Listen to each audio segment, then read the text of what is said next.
All right, hey guys, so we're going to talk about this button right here. Now, in some vehicles, it's nothing to worry about, and in other vehicles, it can cause you a lot of problems, and you want to know what it's for and how to use it. There's no doubt about it, okay? But a lot of vehicles have it, and today, especially if you have like a GM or a Ford product that has this in there, it's a beautiful thing the way they let you use it, but they also let just anybody use it. And if you're not knowing what it does and you use it the wrong way, you're going to be in real trouble. Other vehicles like the Japanese ones like Nissan and Toyota, they kind of lock you out of it until you know what you're supposed to do with it. So, but let's talk about it here. What we were talking about is this button right here. This is the locker button, the rear locker button that you have. And I will show you some other examples here of what it may look like in your specific vehicle, and so you know what to watch for. But that's what it is. It's this really cool looking button with an X or a lock thing on there, a feature, and it is going to do some pretty awesome stuff for you.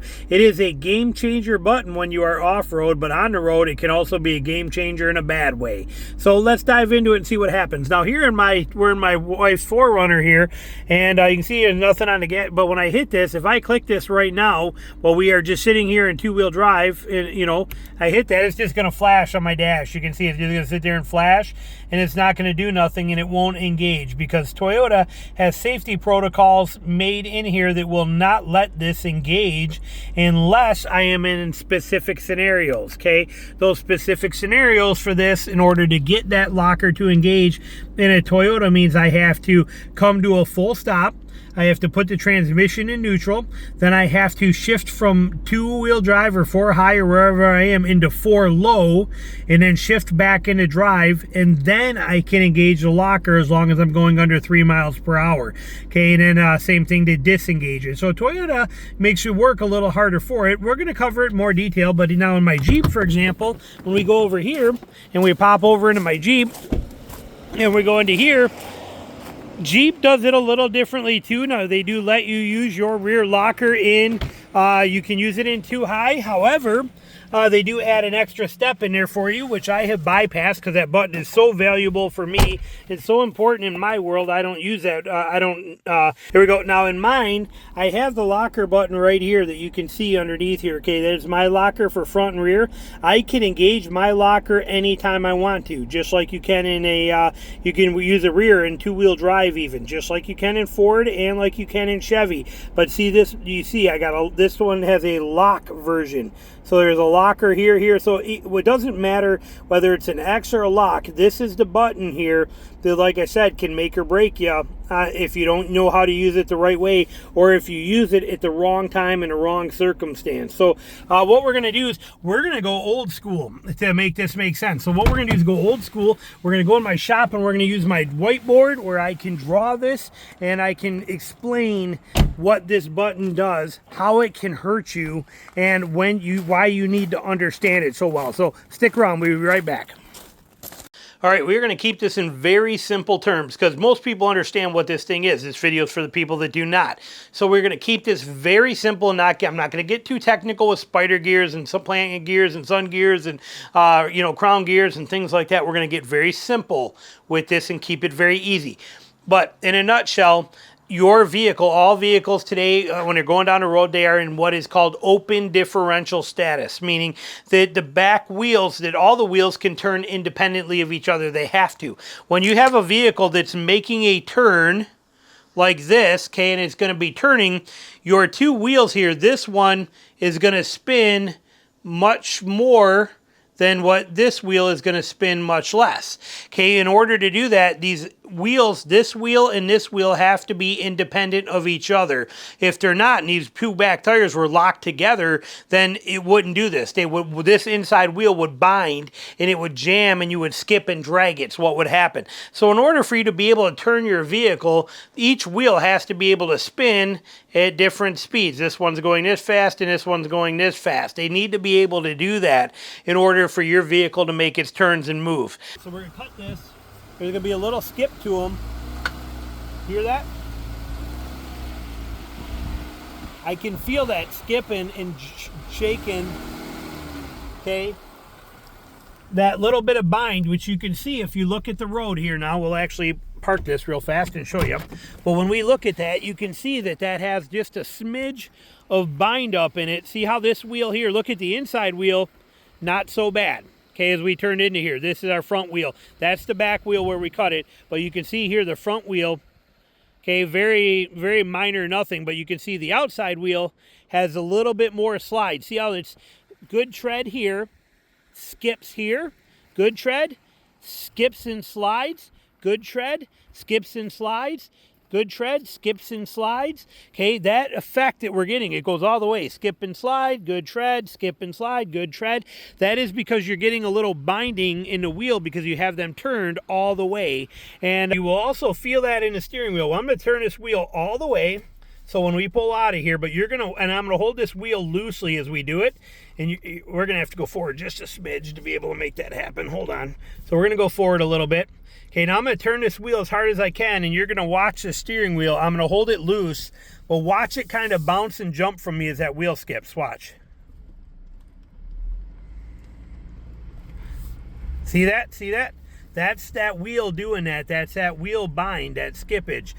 What happens when you hit that locker button, okay, when you hit that button in there that you see that looks like this that we showed, and it comes down, it looks like this, it's got that X there, or locked, or whatever it is. When you hit that button we just showed you, what it does is it locks these two wheels together, where in open position, this one can spin a whole bunch of times. This one has to spin just a few to make turns, and vice versa. What happens when you lock them together is they now work together, okay? They work together. This one gets 50% of the power. This gets 50% power. Basically what you're doing is right here, you are locking this together so that it is even power here, and they are jammed up together, fusing this axle basically together as one, making both spin the same. But we know that if you're going to turn, one wheel has to spin more than the other. If you are locked, you cannot do that. You don't get the option of one to spin more than the other one. So if you're on pavement and you try to turn, that wheel that doesn't get to spin as much is going to skip, jam, bounce, and it's going to be a mess with your drive line. It's going to shake you, and it's going to and squeal on the cement, and you're going to start damaging things, okay? It's a very bad scenario. Now, off-road, it's a gold mine because it gives you more traction, okay? So rather than off-road, one wheel slipping and the other one getting no more power than the slipping wheel, and you don't get that much torque there and you're stuck, you now don't have to worry about that when you engage the locker. So for example with this, if we were open differentials without that button pushed, if you were, say, these two wheels were stuck on, these were spinning because you were on ice here, and you had pavement here, these ones would stay static and not move on the pavement because these two wheels get the power, and those two wheels getting the power means that because it's on slippery surfaces, once they break free, no more torque can get transferred over to this side. When that happens, these two that are on ice just sit there and spin, and your two that are on pavement you thought would actually give you traction, they're dead in the water. When you hit that button, boom, and you click that locker on, it now locks these together, and this wheel, rather than just spinning, this one now gets the same kind of power, and it's going to actually be able to propel you forward and move you. So there's benefits to it, and the same works when you're off-road in the dirt. Had this wheel been stuck in sand and spinning in the sand and not moving, just throwing sand, this one is just sitting there doing nothing because it doesn't get any of the power. You engage that locker button, you now give power to that wheel because they are locked together in the axle, and now that one has the power and the torque to actually propel you forward. Same goes for in the front lockers. If you have front lockers, the same concept works. So that button is a beautiful thing for off-road. Off-road is in the terms of slippery surface. It doesn't matter if that is snow, doesn't matter if it's ice, it doesn't matter if it is dirt or mud or any of that kind of stuff, or even loose gravel, but something loose enough that is going to allow you to be able to still have that wheel slippage in there somehow. That's where a locker shines, is when you are off-road or in those kind of scenarios. On dry pavement, it is a very bad thing. Okay, because again, on dry pavement, as you turn your vehicle, you need those wheels to work independently of each other and spin at different ratios. If they can't do that, you are going to bind up. As that axle binds, it can be a very dangerous situation for you on the road and cause you to lose control, or it can cause damage to the vehicle, or at the very least make you start hopping and squealing and doing things like that. So it is a beautiful thing that Ford and Chevy give you the option to just touch that button and go. We love that, okay? As off-roaders, we love that. I want that more than anything. Or how with my Taser Mini and my Jeep, I can do the same thing. Touch the button. I can use my front and rear lockers anytime I want to in my Jeep. That is a beautiful thing. There's also a reason that Nissan and Toyota lock you out of this button until you are in 4 low, because they assume that you being in 4 low and knowing how to get into 4 low even and how to use it means that you know how to drive off-road.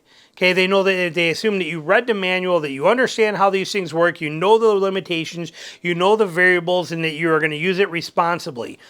Ford and GM say, we'll give it to you. You want it? Use it anytime you want to. Here you go. But that means that you, as a consumer, need to know what that button is and how it works and when to use it and when not to. So hopefully it helps you. That locker button is a gold mine when you are off-road and in very tricky obstacles. You don't need it driving down a fire road. You don't need it driving down a 2-track. But when you encounter mud holes or you encounter things where you need more traction, that rear locker is, or a steep climb, that rear locker button is a gold mine, but only on slippery surfaces. Okay, this is the key right here. It is for slippery surfaces only. It is not designed for or to be used on hard surfaces where the tires can't break free when they need to release that binding agent. Okay, you're going to get that binding. But on soft ground, it's easy for the tire to just skip a couple times. You know, this one's rolling and this one gets bound up. It can just and unbind itself and do just fine on that slippery surface. On pavement, it can't do that very well. It's too much effort and too much work for it, cause you too many problems. So that's why we get this and how it works. And the same with the 4 low stuff. You know, 4 low, people think that they lock you out of 4 low so you don't screw things up. It's not true. You can't go into a 4 low transfer case without having to come to a stop and go into neutral in all vehicles because of how it is to get the vehicle to actually go into the low transfer case settings. Okay, it's not to lock you out of it. Okay, it's mandatory to do that. You don't have any other choice. So that's not a lockout. But most of them put this feature behind that fail-safe of having to know how to get into 4 low so that you can't screw this up.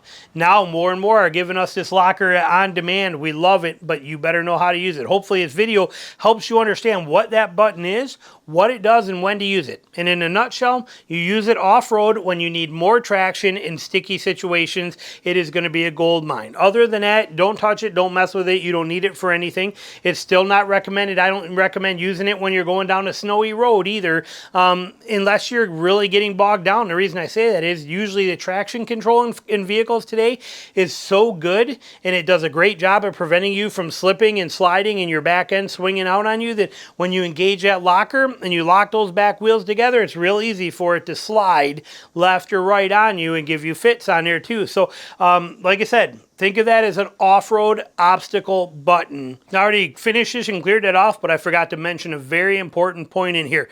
Front lockers, okay? Very few vehicles come with front lockers today. Realistically, you can count them all on one hand and have a front locker. But if you have a, like say you have a Bronco that has a front locker and a rear locker, a Jeep Rubicon that has a front and rear locker, a Gladiator, a ZR2, that front locker button, that is going to be limited to 4 low on pretty much every vehicle, and there is reason for that. When you have that front locker engaged, steering is going to be much more difficult, much more crucial, and there's a lot of things that can be there. It is the most important button to me. I love the front locker button, and I use it religiously, but it is a get-out-of-jail button. It is a dire situation button. It is a very serious obstacle-type button. It is not something you drive with it on.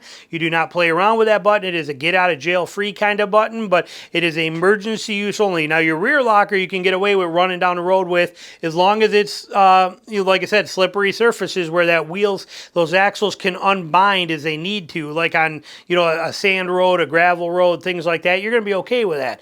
But the front locker is low speed, controlled situation, preferably in a straight line, get through an obstacle, then turn it off immediately, because it is on the front end, and now you got all this multiplication of wheels that have to spin at different speeds. You got binding that's going on because those wheels are turning and changing the angles of the axles through the CVs, and all these kind of things come into play. So the front locker, more of a danger zone, and a must know how to use, but the way you use it is very, very slow, in a straight line, in controlled situations where you have to get through an obstacle, then turn it off immediately after that.